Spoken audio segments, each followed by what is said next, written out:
Good morning students. शैक्षिक रणनीतियों में आज हम अपना अगला प्रकार देखेंगे जो है पीयर ट्यूटरिंग या सहयोगी अनुशिक्षण। अनुशिक्षण एक ऐसी प्रक्रिया है जिससे एक से एक को अनुदेशन या अधिगम किया जाता है। यह प्रक्रिया विद्यालयों में समावेशन को प्रोत्साहित करती है। इसमें एक व्यक्ति जो वरिष्ठ या पुराना विद्यार्थी या विशेषज्ञ अध्यापक अनुशिक्षक की भूमिका में होता है और अधिगमकर्ता वह होता है जो निर्देशन ग्रहण करता है।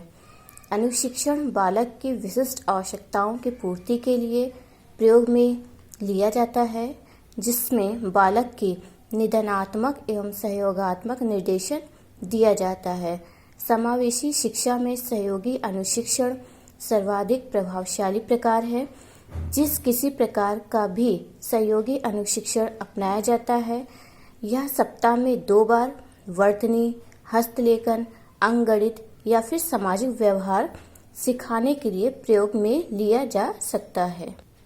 अर्थात अनुशिक्षण एक प्रकार से वो प्रक्रिया है जिसके माध्यम से जो भी कक्षा के पीयर ग्रुप हैं या उसमें से कोई वरिष्ठ या जो पुराना विद्यार्थी है वो अनुशिक्षक यानी कि शिक्षक की भूमिका में होता है और वो अनुदेशन देते हुए अब शिक्षण कार्य को आगे बढ़ाता है।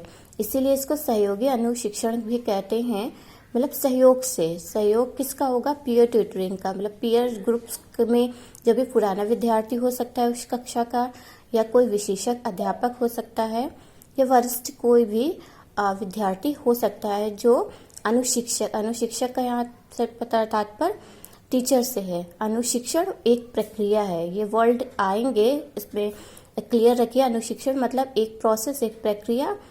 अनुशिक्षक मतलब टीचर, जो भी टीच कर रहा है, ये रहता है। और इसमें वो जैसा निर्देशन देता है वैसे ही वो बच्चे काम करते हैं और उसके सहयोग से आगे बढ़ते हैं। इसका मुख्यतः इस अनुशिक्षण या सहयोगी अनुशिक्षण का मुख्यतः प्रयोग सामाजिक व्यवहार को प्रबल बनाने के लिए किया जाता है और इसका मुख्यतः सप्ताह में 2 बार प्रयोग किया जा सकता है, जैसे वर्तनी संबंधी अशुद्धियों को दूर करने के लिए, हस्तलेखन, अंकगणित या फिर सामाजिक व्यवहार नियमों को सिखाने के लिए मुख्यतः इसका प्रयोग किया जाता है।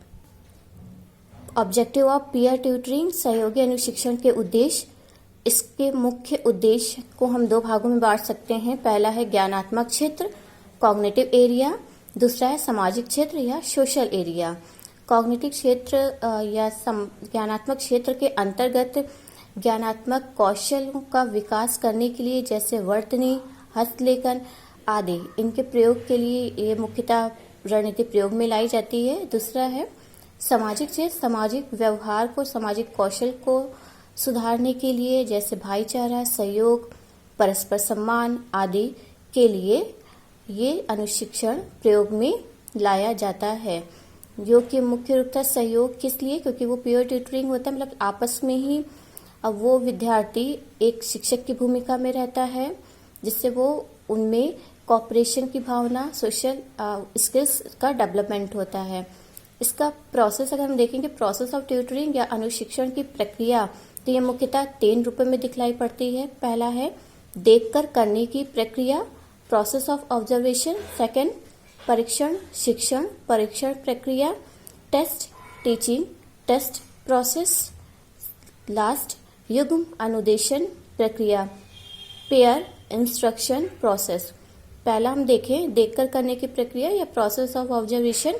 इसके माध्यम से जो भी अनुशिक्षक होता है यानी कि जो टीच कर रहा होता है, वो जो कार्य करता है उसके सहयोगी यानी कि जो और छात्र होते हैं उसको देखकर वैसा ही कार्य वो करते हैं। यह एक प्रकार से मॉडलिंग की तरह होता है। अर्थात यह एक मॉडलिंग प्रक्रिया है जिसके द्वारा लगभग सभी विद्यार्थियों को सीखने में कोई परेशानी नहीं होती है। इसका पहला सिद्धांत ये है कि जो भी अनुशिक्षक हो वो उस पाठ को या उस उद्देश्य को लेकर वो कर रहा है उसको छोटे छोटे चरणों में पढ़ाना चाहिए और प्रदर्शन कुछ इस प्रकार करना चाहिए कि बालक सभी चरणों को आपस में जोड़ सके। और इसका दूसरा महत्वपूर्ण कार्य ये होता है कि बालक हर चरण के पूरा होते ही उससे संबंधित जो भी कार्य है वो कार्य पूरा करें, जिससे सभी श्रृंखलाओं को आपस में जोड़कर उस कार्य को संपूर्ण कर सके। दूसरा है परीक्षण शिक्षण परीक्षण प्रक्रिया, टेस्टिंग टेस्ट प्रोसेस। परीक्षण टीचिंग शिक्षण से पहले एक परीक्षण लिखा है और एक परीक्षण शिक्षण के बाद लिखा है। पहले वाले परीक्षण की हम बात करें तो पहले वाला परीक्षण ये बतलाता है कि जब भी अनुशिक्षक या टीचर कोई भी टास्क या कार्य करता है या देता है स्टूडेंट्स को, तो सबसे पहले वो ये जानने का प्रयास करता है टेस्ट के माध्यम से कि उस कार्य को करने में किसी भी प्रकार की परेशानी या समस्या तो छात्रों को नहीं आ रही है। अगर वो आ रही है तो वो देखता है उसके जो उस कार्य कर रहा है उस कार्य के किस पहलू से वो समस्या आ रही है। न सिर्फ समस्या का पता लगाना बल्कि उसके कारण का भी पता लगाया जाता है। दूसरा कदम निर्देशात्मक चरण होता है। ये ठीक वैसा ही चरण होता है जो देखकर करने वाली क्रिया में होता है, यानी कि जो भी वो निर्देशन देगा स्टूडेंट्स उसको फॉलो करेगा, वैसा ही वो करता जाएगा। फिर प्रशिक्षण के बाद एक परीक्षण है, उसका तात्पर्य है कि ये अनुशिक्षित का परीक्षण किया जाता है। अनुशिक्षित मतलब स्टूडेंट का करा जाता है कि क्या समस्या का निदान हो गया है। अगर नहीं हुआ तो विद्यार्थियों की समस्या को फिर से आंका जाता है और उसे परीक्षण से गुजरना पड़ता है और उसे फिर से निर्देशात्मक चरण से होना पड़ता है। या कई बार विद्यार्थी कार्य का पूरा हिस्सा करने में सक्षम हो पाता है पर निपुणता के दायरे से फिर भी बाहर रहता है।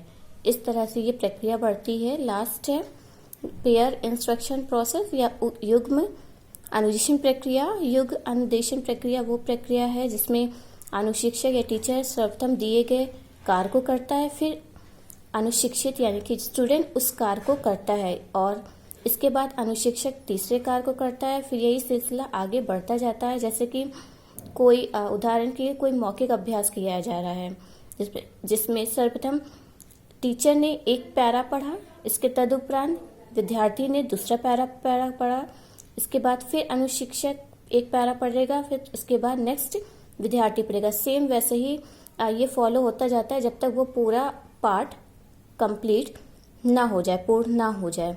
तो इस तरह से अनुशिक्षण की प्रक्रिया आगे बढ़ती है। इसके आगे हम इसके निर्देशात्मक या इनके जो इंस्ट्रक्शंस हैं, मेरिट्स हैं, लिमिटेशन है, वो हम नेक्स्ट वीडियो में देखेंगे। आज के लिए इतना ही। Thank you.